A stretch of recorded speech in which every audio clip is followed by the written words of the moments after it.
하나님 말씀은 요한계시록 15장 1절로 4절 말씀 보겠습니다. 15장 1절.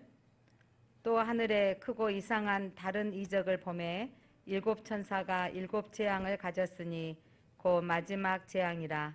하나님의 진노가 이것으로 마치리로다. 또 내가 보니 불이 섞인 유리 바다 같은 것이 있고 짐승과 그의 우상과 그의 이름의 수를 이기고 벗어난 자들이 유리 바닷가에 서서 하나님의 검은 고를 가지고 하나님의 종 모세의 노래 어린 양의 노래를 불러 이르되 주 하나님 곧 전능하신 이시여 하시는 일이 크고 놀라우시도다. 만국의 왕이시여 주의 길이 의롭고 참되시도다. 주여 누가 주의 이름을 두려워하지 아니하며 영화롭게 하지 아니하오리까. 오직 주만 거룩하시니이다. 주의 의로우신 일이 나타났음에 만국이 와서 주께 경배하리이다. 아멘. 빛이 있으라. 네, 빛이신 하나님이 오늘 이 시간 요한계시록을 통해서 말씀하십니다. 오늘도 하나님의 음성을 듣는 귀한 시간 되시기 바랍니다. 요한계시록은 심판의 임박성을 성도들에게 일깨워 줍니다. 예수님이 오셨을 때 때가 회개하라, 때가 가까움이라고 외치셨는데 지금도 우리 목회자들은 회개하라, 때가 가까웠다고 하고 있습니다. 2000년이 지났는데 지금도 우리는 그렇게 하고 있다면 우리의 시간의 개념과 우리 하나님의 시간표의 계획이 다르다는 거죠.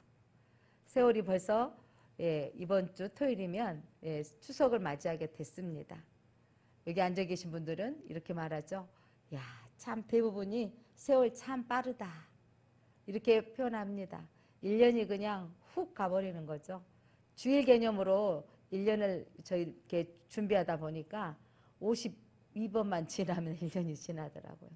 이렇게 또 한 살이 쭉 훅 가버리는데, 자, 하나님께서는 세례 요한의 때에 회개하라 외치셨고 지금 이 시대의 한국교회를 통해서 세례 요한처럼 다시 오실 주님, 그러니까 이전에 예언되어진 대로 초림하신 주님이 이제 다시 오실 것입니다 라고 우리가 외치기를 원하십니다.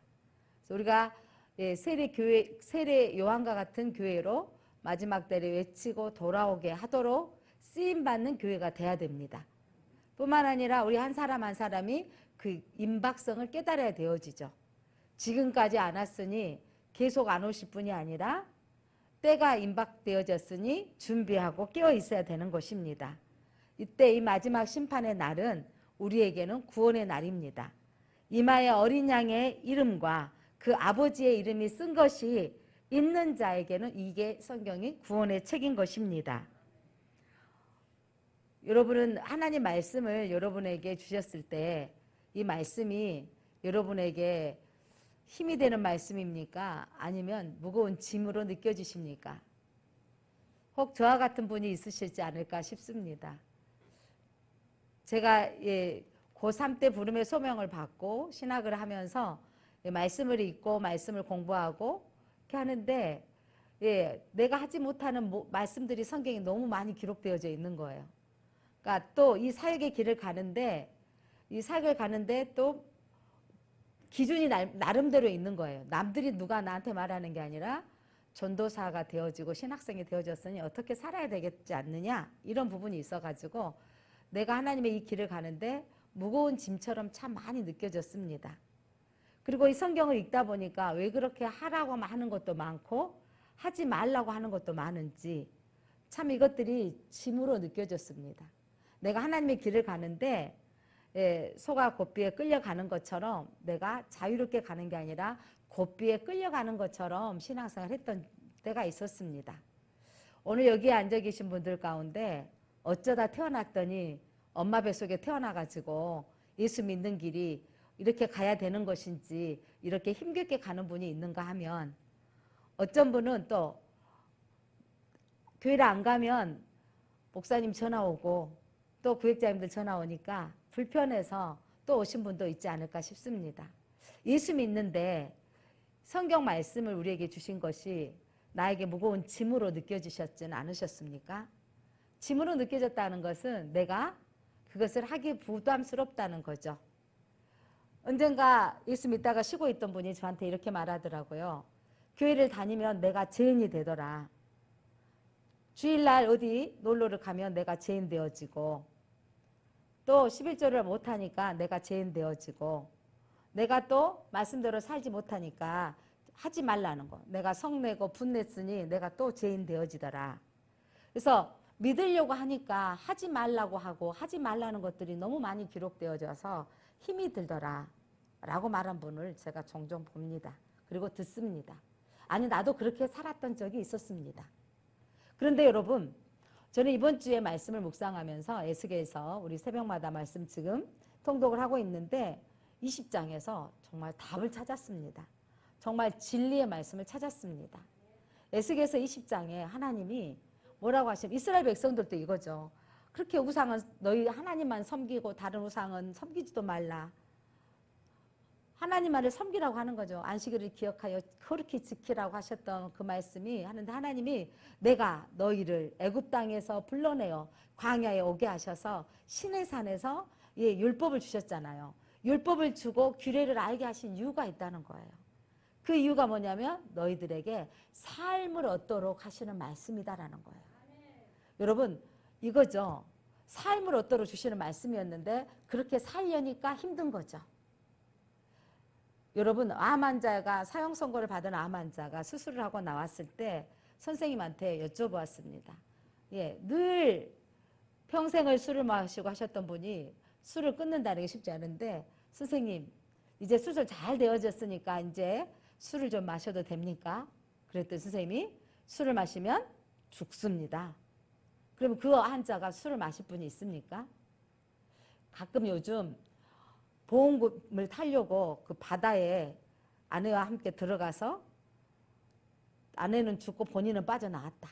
이래가지고 보험 타는데 그게 보험료를 타려고 작정하고 어디를 들어간 거죠? 바다에 자살로 들어간 거죠.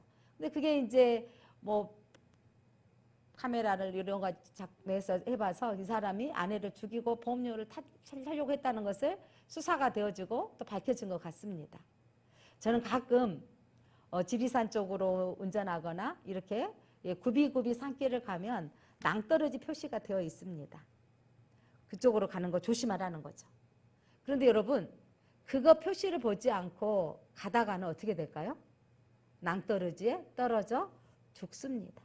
아무리 저 길이 빠른 것 같지만 그 길을, 가끔은 제가 운전하고 가다가 뭐냐면 잘못 들었을 때, 내비가 한 번 잘못 들면 내비가 그렇게 길을 잘못 인도할 때가 있더라고요. 어느 날 가다가 내비를 잘 타고 가다가 타다가 갔더니 정영희 권사님 그 시골집에 찾아가다가 뒤쪽으로 가가지고 산 밑에가 있어 본 적도 있습니다. 잘못 보고 가다가 다시 원위쪽으로 다시 나와서 큰 도로 대로변에 다시 작동을 하고 눌렀더니 이제 인도해 주었습니다. 가끔 운전하면서 그걸 느껴요. 낭떠러지 공사 표시가 되어 있죠. 삼각형으로. 위험합니다. 내려가면 안 됩니다. 이때 가는 사람이 있다면 그거는 참 멍청한 짓이죠. 그곳으로 갔다가는 낭패를 보거나 죽음을 당하게 되는 거죠.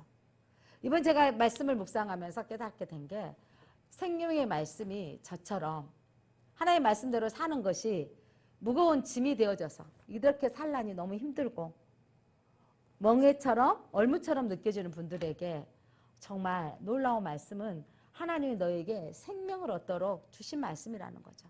삶을 얻도록 주신 말씀이라는 거예요.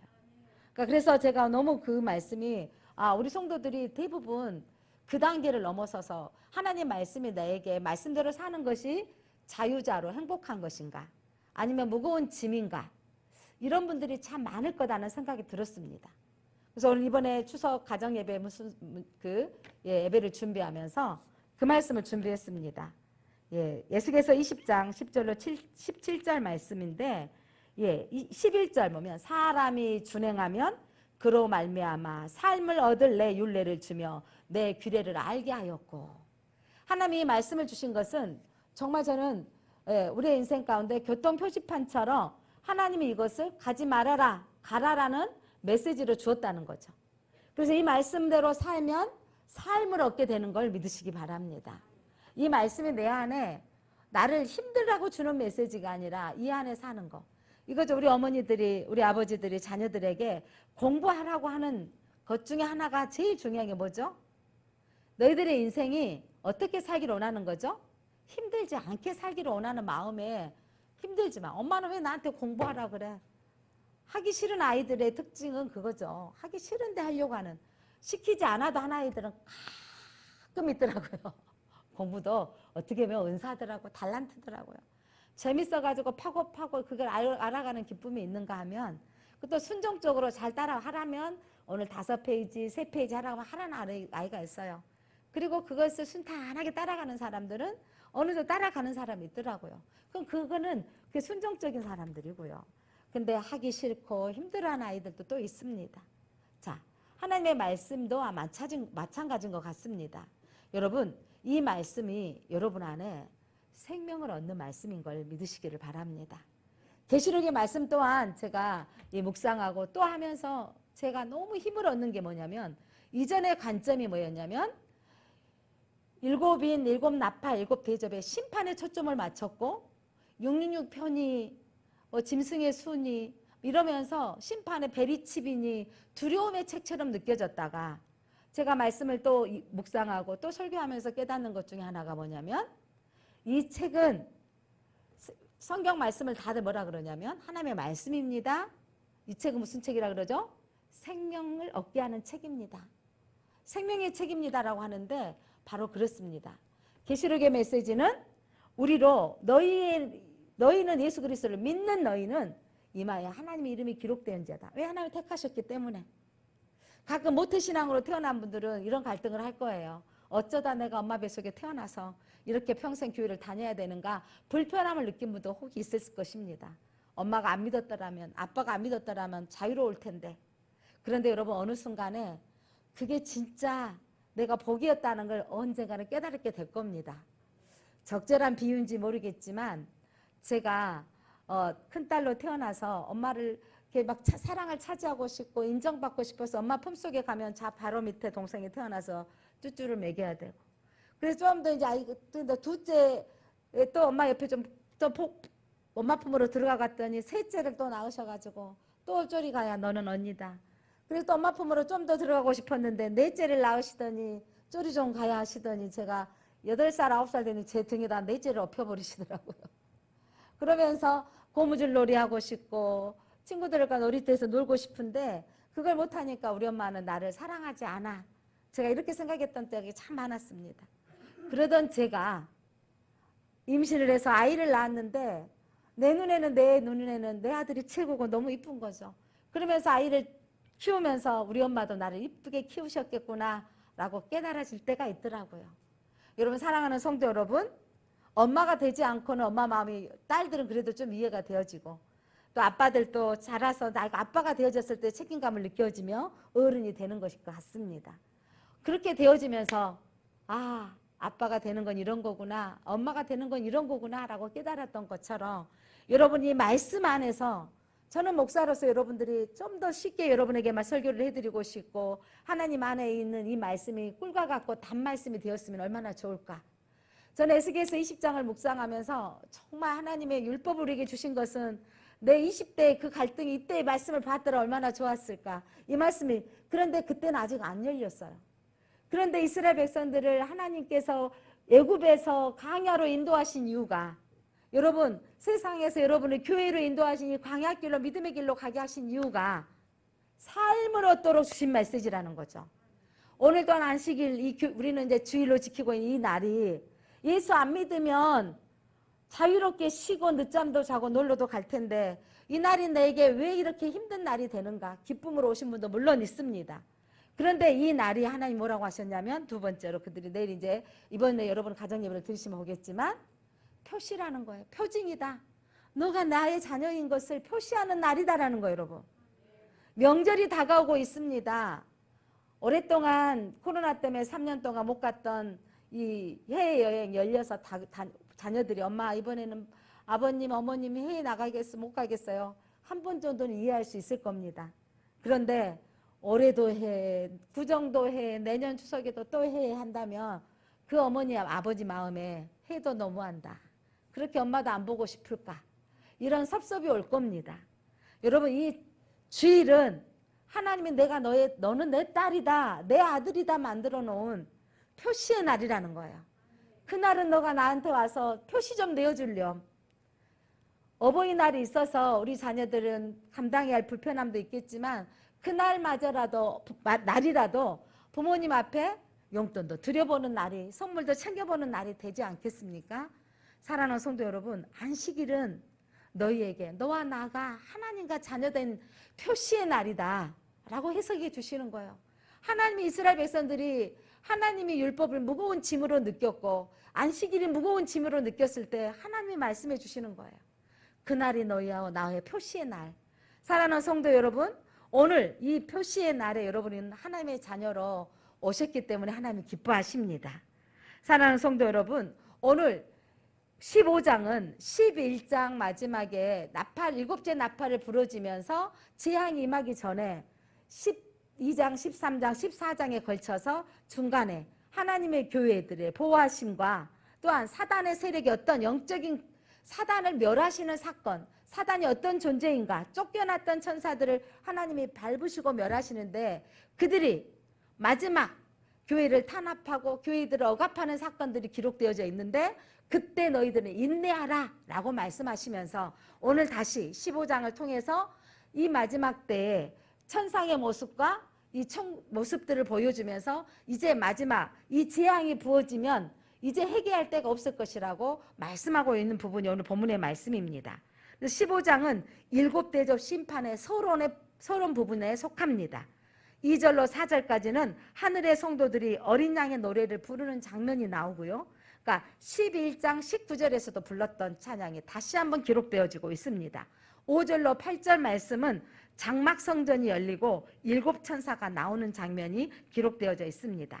자, 그렇다면 오늘 본문의 내용을 한번 읽어가면서 한번 설명하겠습니다. 1절 한번 보겠습니다. 1절 같이 읽어볼까요? 15장 1절. 또 하늘에 크고 이상한 다른 이적을 보매 7천사가 7재앙을 가졌으니 곧 마지막 재앙이라 하나님의 진노가 이것으로 마치리로다. 하늘에 지금 마지막 재앙이 임할 이 크고 이상한 다른 이적을 보매 7천사가 7재앙을 가졌으니 7이란 수는 안전수라 그랬죠. 심판은 완전하게 이루어진 것을 말씀하고 있습니다.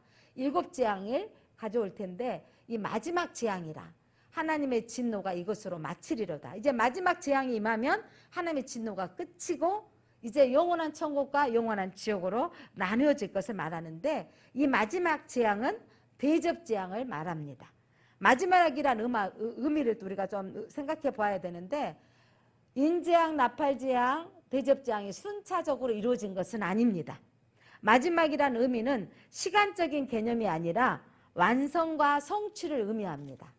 지금 2022년을 살고 있는 우리 가운데도 지금 제주도를 비롯해서 이제 어마어마한 이전에 볼 수 없는 뭐 매미와 뭐를 합쳐서 오는 이전에 볼 수 없는 엄청난 지금 태풍이 올라오고 있다고 하잖아요. 이것들이 올라오는데 지금 준비하잖아요. 방송에서는 계속 준비하는데 어떤 그 화면에 보니까 배들을 다 지금 선착장에 꽁꽁 묶어놨어요. 그런데 어떤 배는요 옆으로 누워놨더라고요. 바람을 막고 넘어가지 않도록 일부러 뉘어놓은 배도 있더라고요. 제 생각에는 그렇게 느껴졌어요. 제가 어부가 아니어서 왜 너무 엎어놨는지 모르겠지만 그냥 보는 순간 묶어놓은 배들 속에 한쪽에 있는 배들은 또 반으로 눕혀놨더라고요. 자, 이 어마어마한 태풍이 몰려오는 상황이 앞으로 어떻게 펼쳐질지 우리는 예상할 수 없습니다. 짐작만 하는 거죠. 그렇게 짐작하는데 그게 준비하라는 거죠. 준비해서 막자라는 겁니다. 이게 마지막 때에 우리에게 주어지는 메시지가 그렇게 어마어마한 태풍처럼 올려올 심판이 있을 텐데 준비하고 있으라는 게 계시록의 말씀입니다. 자, 사탄의 세력에 대한 하나님의 심판입니다. 마지막 때는 이 심판의 날, 주님이 오시는 날은 사탄의 세력에 대한 심판이요, 믿지 않는 자들의 심판이요, 믿는 자에게는 심판이 아니라 우리에게는 구원의 완성의 날인 것을 확신하시기 바랍니다. 그래서 우리는 주 예수여 어서 오시옵소서라고 하는 것은 그날이 구원의 날이고 두 증인과 같이 순교했던 이미 올라갔던 성도들이 이 땅에 하나님의 날이 속히 이루어지게 하옵소서 기도하고 이 땅의 성도들 또한 마지막 때를 준비하고 있어야 된다는 것입니다. 천상이 또 열렸는데 심판의 날 위에 천상에서는 어떤 일이 일어났는가? 2절로 3절 함께 읽겠습니다. 2절 또 내가 보니 불이 섞인 유리 바다 같은 것이 있고 짐승과 그의 우상과 그의 이름의 수를 이기고 벗어난 자들이 유리 바닷가에 서서 하나님의 검은 거를 가지고 여기 보세요. 불이 섞인 유리 바다. 불이 섞여 있는 바다가 유리 이게는 상징적인 표현인데 자 이게 뭐냐면 심판을 통과했던 애굽에서 나왔던 홍해의 바닷가를 상징하는 그러니까 구원을 통과되어졌던 이스라엘 백성들이 부렀던 바다의 노래처럼 심판의 날이 통과되어질 홍해를 상징하는 불이 섞인 유리 바다인 것입니다. 자, 근데 다시 한번 보여주실래요? 2절. 그런데 그 짐승과 그의 우상과 그의 이름의 수를 이기고 벗어난 자들이 자, 짐승은 사단입니다. 사단이 부리고 있는 여러 가지 우상들 그 이름의 수는 666입니다. 그의 666표를 받지 아니하고 사단을 이기는 자들 벗어나는 자들이 어디에 서 있다고요? 유리 바다에 통과되어져서 서서 하나님의 검은 거를 가지고 하나님의 악기를 가지고 찬양하는데 3절 같이 보겠습니다. 하나님의 종 모세의 노래 어린 양의 노래를 불러 이르되 그러니까 홍해를 통과했던 모세의 노래를 불렀던 그들처럼 구원받은 백성들이 모세의 노래 어린 양의 노래를 부르게 될 것입니다. 뭐라고 부르냐면 이르되 주 하나님 곧 전능하신 이시여 하시는 일이 하나님 하신 일은 크고 놀라우십니다. 만국의 왕이십니다. 주의 길이 의롭고 참되십니다. 주님의 날은 주님이 마지막 이 오랫동안 지금도 하나님의 회개하라 때가 가까웠으니 준비하라고 외칠 때 그까지 돌아온 여러분들을 하나님 축복하시지만 마지막 날 공의로우신 하나님은 반드시 심판의 날이 있다는 말씀입니다. 그때 우리는 모세가 불렀던 이 천국의 노래 뭐냐면 회복의 노래를 부르게 될 것입니다. 예. 그래서 그들이 불렀던 불렀던 노래, 예, 모세의 노래 출애굽기 15장 1절로 5절까지만 한번 보겠습니다. 길게 전체 15장이 출애굽기 15장은 홍해를 통과했던 이스라엘 백성들이 바다의 노래, 우리를 이 죽음에서 건져내셨습니다라고 불렀던 노래인데 자, 이때 모세와 이스라엘 자손이 이 노래로 여호와께 노래하여 일렀으되 여러분 뒤에서는 애굽의 군사들이 쫓아왔는데 정말 얼마나 두려웠겠어요. 탁탁탁탁탁 쫓아오는데 바닷 가운데 중간만큼 왔는데 이미 저들이 마차를 타고 말을 타고 쫓아오는 거예요. 그 두려움 가운데 통과되어져서 그들이 수상되어지고 우리가 완전하게 도착했을 때 불렀던 노래인 것입니다. 노래하여 일렀으되 내가 여호와를 찬송하리니 그는 높고 영화로우시며 하나님은 높고 영화로우시며 말과 그 탄 자를 바다에 던지셨음이로다. 2절 같이 한번 읽어볼까요? 여호와는 나의 힘이요 노래시며 나의 구원이시로다. 그는 나의 하나님이시니 내가 그를 찬송할 것이요 내 아버지 하나님이시니 내가 그를 높이리로다. 아멘. 여호와는 나의 힘이시요 나의 노래시며 구원이십니다. 여러분의 삶 속에서 여러분이 힘들고 어려웠을 때 하나님의 어떤 부분들을 통과하게 될 때마다 이런 노래를 불렀으면 좋겠습니다. 하나님이 나를 건져주셨습니다. 하나님이 나의 힘이 되십니다. 하나님이 나의 노래이십니다. 하나님께서 우리의 찬송이 되십니다. 내 아버지 하나님이시니 내가 그를 높이리로다. 하나님을 높여야 되는 거예요. 3절 보겠습니다. 3절 여호와는 나의 용사시니 여호와는 그의 이름이시로다. 여호와 하나님은 용사이시고 힘있는 능력의 하나님이십니다. 4절 그가 바로의 병거와 그의 군대를 바다에 던지시니 최고 주의관들이 홍해에 잠겼고 이스라엘의 최고의 애굽의 최고의 주의관들은 홍해에 잠겼습니다. 5절 깊은 물이 그들을 덮으니 그들이 돌처럼 깊음 속에 가라앉았도다. 여러분 우리의 구원의 날에 우리는 하나님을 찬양하며 하나님은 용사십니다. 하나님은 우리의 구원의 뿌리십니다라고 찬양할 때 세상은 홍해에 그들이 뭐냐면 수상되어진 것처럼 불구덩이에 그들이 마지막 때 이 심판의 날에 올 것을 말씀하고 있습니다. 사랑하는 성도 여러분, 어린 양의 노래는 누가 부른다고요? 짐승과 그의 우상을 이긴 자들이 부르는 노래입니다. 우리는 구원의 날에 이 어린 양의 노래를 부르게 될 것입니다. 우리는 그 승리의 노래를 부를 것입니다. 선언하겠습니다. 나는 어린 양의 노래를 부를 자입니다. 오직 주만 거룩하게 부를 자인 것입니다. 요한계시록 21장 24절로 27절 한번 볼까요?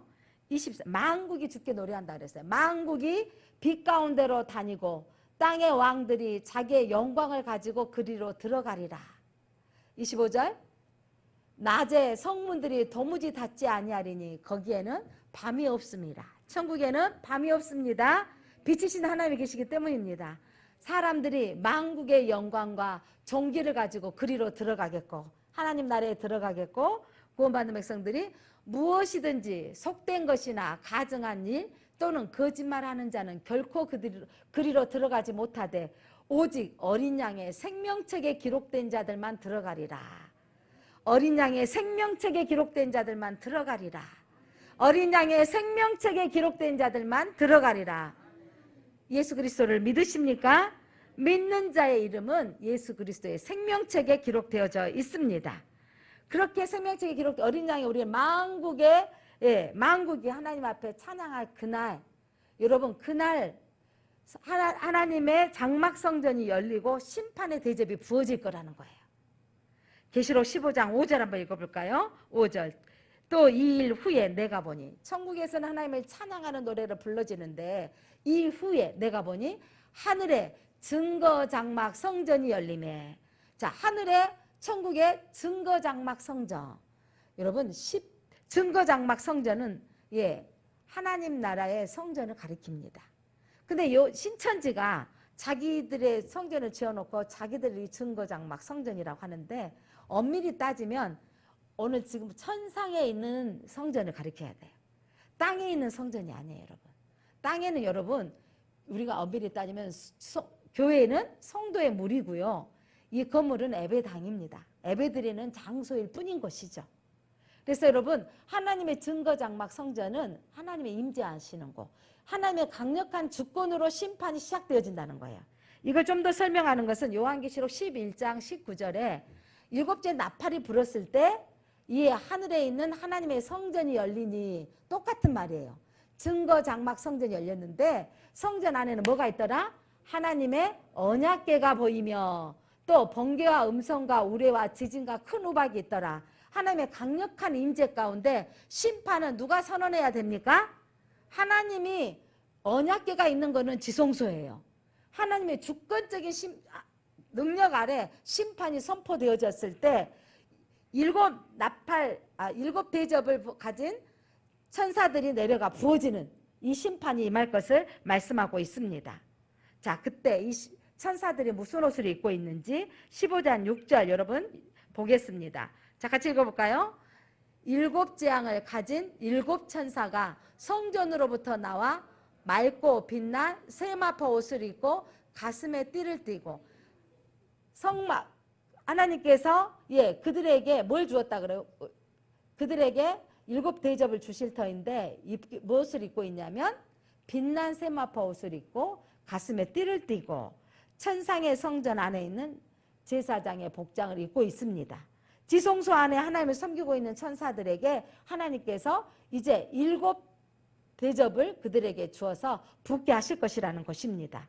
자, 15장 7절 하나님의 진노를 네 생물 중에 하나가 영원토록 살아계신 하나님의 진노를 가득히 담은 금 대접 일곱을 그 일곱 천사들에게 주니 마지막 부어질 이 대접을 그들에게 준 거예요. 대접의 사이즈가 얼마일지 모르겠지만 그 대접이 부어진다는 거 상징적인 건데 어마어마한 심판이 부어질 것을 말씀하고 있습니다. 그때 15장 8절 여러분 이게 정말 두려운 말씀인데 하나님의 영광과 능력으로 말미암아 성전에 연기가 가득하며 하늘의 천사 하나님의 강력한 임재 가운데 하나님이 허락되어지는 일곱 천사의 재앙이 마치기까지는 이제는 성전에 능히 들어갈 자가 없더라. 여러분 심판이 부어진 후에는 성전에 들어갈 수가 있다 없다? 회개의 때가 이제 끝나는 거예요, 여러분. 그러니까 회개의 때가 끝나버리는. 그러니까 회개가 끝나고 이제 심판만이 남아있다라는 거예요. 여러분, 그러기 전에 지금이 바로 무슨 때이라는 거죠? 심판의 때인 거. 심판의, 우리가 회개의 때입니다. 짐승을 이기고 사단을 이기고 어린 양의 노래를 부르는 자인 걸 믿으십니까? 우리 어린 양을 부를 자이십니까? 선언하겠습니다. 나는 어린 양의 노래를 부를 자입니다. 네, 내가 어떤 행위로 해서가 아니라 믿음의 의로 말미암아 어린 양의 노래를 부를 자입니다. 그 어린 양의 부를 자로 사는 사람들은 지금이 알아요. 뭘 아냐면 지금이 은혜의 때라는 걸. 지금이 거듭남의 때인 걸 아는 거죠. 그래서 우리가 좀 더 깨어 있어야 되는 건데, 어떻게 보면 우리 한국교회가 전쟁 이후에, 아니 일제시대의 그 핍박의 시대에 교회가 몇 개 없을 때 한국교회는요, 어마어마한 핍박이 부어졌어도 그들이 가족이 구원되기를 원했고 그때가 더 구원받기를 원할 때라고 생각했습니다. 어떻게 보면 한국 역사 이래 가장 잘 살고 있는 이 시대의 성도들은요, 여기가 좋사온이라고 되어 있는 것 같아요. 그리고 그냥 누군가의 자녀들이든 형제든 간에 누가 잘 살고 형통하면 그것이 우리 집 형제는 뭐 하고 있어, 누구는 우리 뭐 사촌은 뭐 하고 있어, 이것이 자랑하는데, 중요한 건 여러분 어떻게 살고 어떻게 사는 것이 중요한 게 아니라 은혜 받는 게 중요합니다. 거듭난 게 중요합니다. 예수 믿는 것이 중요합니다. 여러분, 감사하게 우리가 어떤 착한 행실로 구원받는다면 어떻게 하나님 구원받겠어요? 우리가 이 말씀이 너무 감사한 건 여러분이 무거운 짐으로 느껴진다는 건 이해가 돼요. 왜냐하면 내가 이 말씀대로 다 행하지 못했기 때문입니다. 설교자도 이 말씀을 다 행한다고, 행해야 여기 설 수 있다면 저도 이 자리에 설 수 없는 자입니다.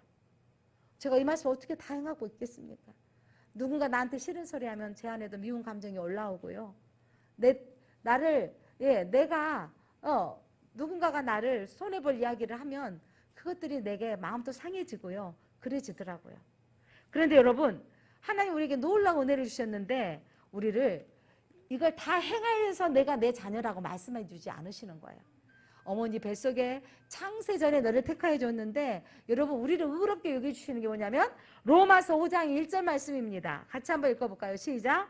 믿음으로 의롭다함을 받았으니. 아멘. 뭘로 의롭다함을 받았다고요? 믿음으로. 하나님의 아들이 예수 그리스도이신 것을 믿으십니까? 하나님이 천지를 창조하신 것을 믿으십니까? 그 아들을 이 땅에 보내주셔서 우리를 구속자로 보내주신 것을 믿으십니까? 그 예수 그리스도를 믿으면 구원받는다는 것을 믿으십니까? 그 믿음으로 의롭다함을 받는다는 거예요. 아브라함이 자식이 없는데 하나님이 내가 너에게 근심하지 말라, 두려워하지 말라, 내가 너희를 복되게 하리라 그랬더니 너의 후손이 별과 같이 많게 하리라 라고 하셨는데, 하나님 나는 아직 자식이 없는데 나이가 들어갔는데 내 집에서 부리는 저 종이 내 후손입니까? 아니다, 내 씨로 말미암아 나올 것이다 라고 했더니 아브라함이 믿어버린 거예요. 믿었으면 당장 내년에 아이가 나와야 되는데 그렇게 믿고 나서도 15년이 지나서 아들을 주셨어요. 여러분, 그런데 아브라함 이름 앞에 뭐라고 기록하셨냐면, 하나님이 아브라함이 믿음으로 자식을 주겠다고 언약을 믿음으로 의로 여겨졌다 그랬어요. 여러분, 하나님을 신뢰하고 믿는 것이 믿음인 거예요.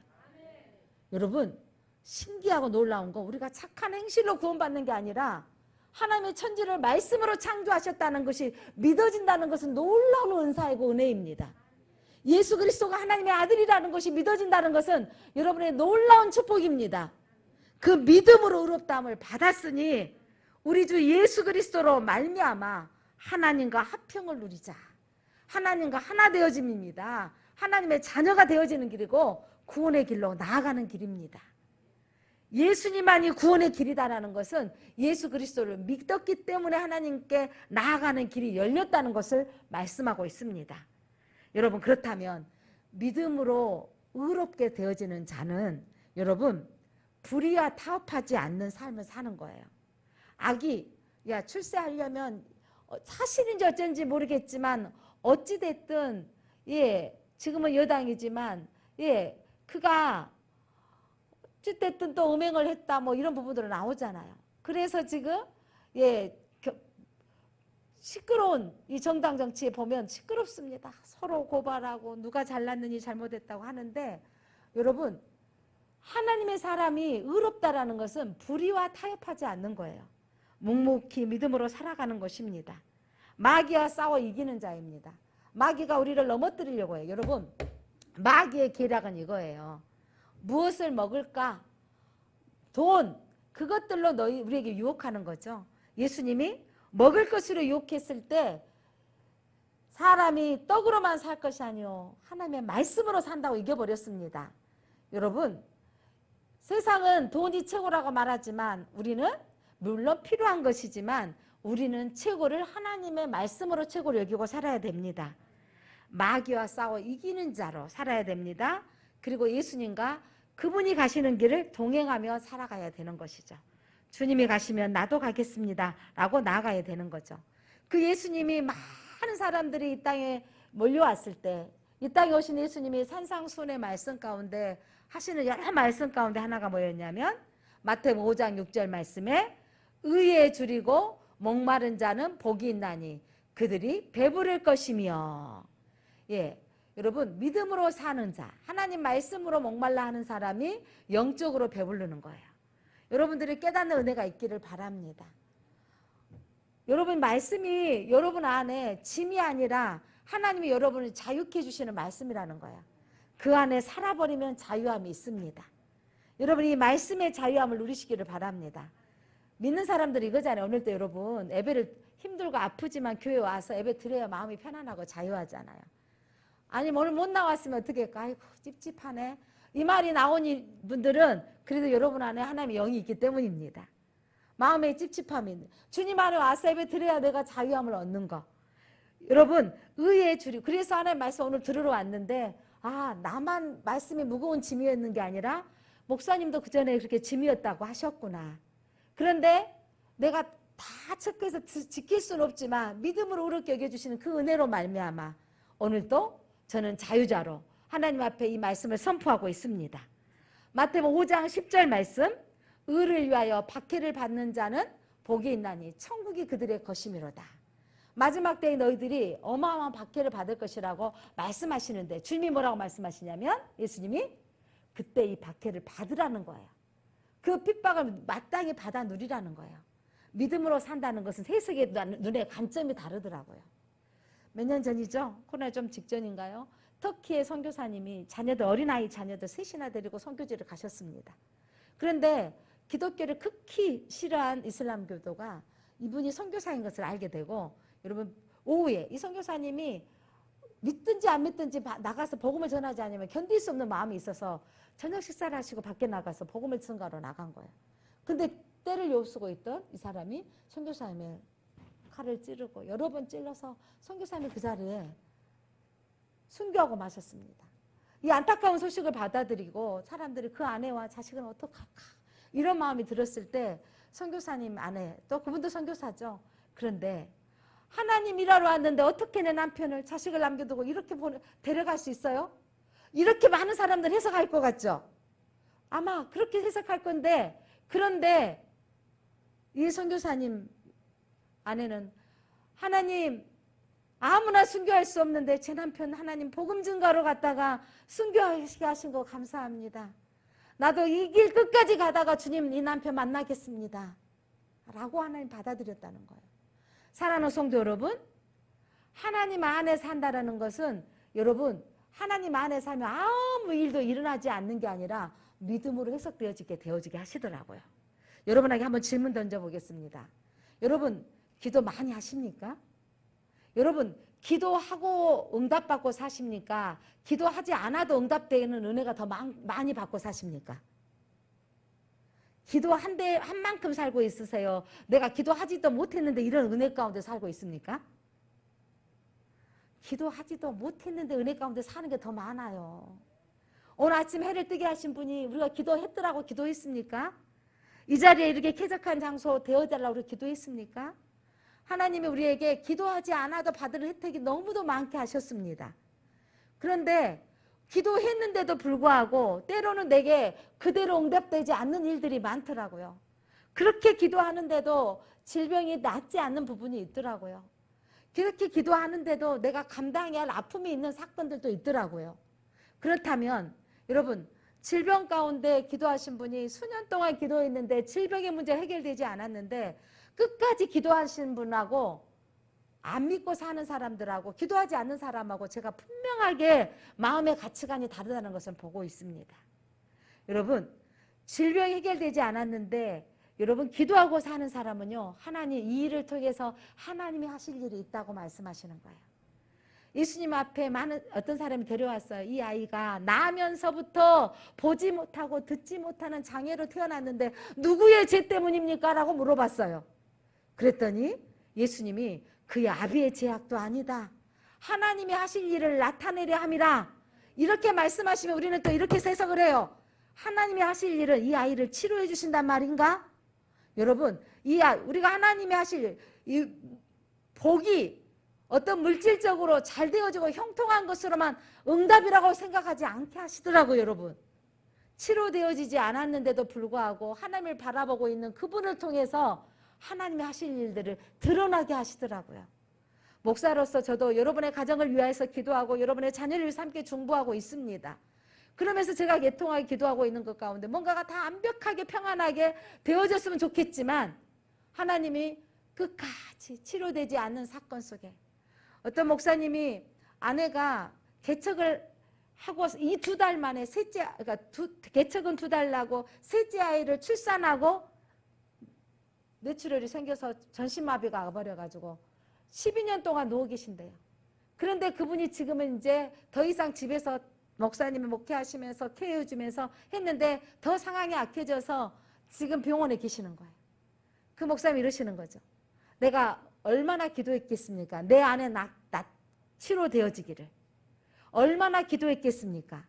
그런데 하나님은 내 안에는 치료되게 하진 않으셨지만 하나님이 내 이 사건이 하나님의 간증자로 다니엘 기도에 나올 뿐만 아니라 CTS에서 나와서 그 아내를 섬기며 하나님 앞에 묵상하는 시간이 많아서 그분이 책을 집필해서 베스트셀러가 되게 하시고 하나님이 그 어려운 중에 하나님의 아내 때문에 섬겼는데 돈은 1,000만 원밖에 없는데 5천만 원 집에 전셋집에 들어가서 사는데 그때 누군가가 전세비가 얼마가 부족합니까? 기도했는데 놀랍게 오셔서 그래 자존심 상해갖고 3천만 원이 부족합니다. 그랬는데 3천만 원을 그대로 그냥 통장에 입금해 주더라는 거예요. 그때서야 깨달았더라. 5천만 원 말할 걸. 왜 나는 3천만 원 말했을까? 그랬는데 주인한테 제가 3천만 원밖에 없습니다 해서 그 돈을 내고 월세를 내고 살았다는 거예요. 근데 주인이 몇 년이 지나고 났더니 이제 시세도로 받겠습니다. 2억 2천을 주라고 하더라는 거죠. 그런데 하나님이 2억 2천을 주라고 하는데 하나님 어떡합니까? 했는데 하나님 앞에 구했더니 하나님께서 융자받고 어떻게 해서 누군가 혼내주고 하셔가지고 1억 6천밖에 없는데 주인한테 가서 어떡합니까? 1억 6천밖에 없습니다. 그랬더니 주인이 그냥 사십시오. 그때부터 지금까지 10년 동안 그 1억 6천 주고 살고 있다는 거예요. 하나님이 때로는 아내를 간절히 기도했는데 다른 것은 응답해 주지만 이 사건은 응답해 주지 않는 사건들 속에서 그분이 하나님 앞에 해석되어지기를 하나님이 내 마음에 기도하는 방법들 속에 하나님은 내 뜻대로 안 되어주는데 다른 것들로 바라보게 하시면서 하나님이 해석할 눈이 주시더라. 저도 여러분한테 여러분 제가 설교자로서 목사로서 되어져서 여러분들 앞에 여러분 인생의 문제를 만날 때마다 해석을 잘해야 된다는 말을 많이 하고 있습니다. 제게 하나님이 모든 것을 응답해 주시지는 않으셨지만 모든 것을 해석할 능력은 주셨어요. 사랑하는 성도 여러분, 기도하면 믿음으로 해석할 능력을 주시더라고요. 그래서 여러분 기도하는 사람은 하나님의 뜻이 무엇인지를 다 알 수는 없지만 하나님이 감당할 수 있는 능력을 주시든지 이 문제를 해석할 수 있는 방법을 주시더라고요. 사랑하는 성도 여러분, 오늘 이 계시록의 메시지들은 우리에게 심판의 메시지가 아니라 구원의 책인 것을 확실히 아시고 나아가시기를 바랍니다. 그러면서 여러분 마귀의 자녀인지 하나님의 자녀인지 구분할 것이 있다라고 우리에게 알려주셨어요.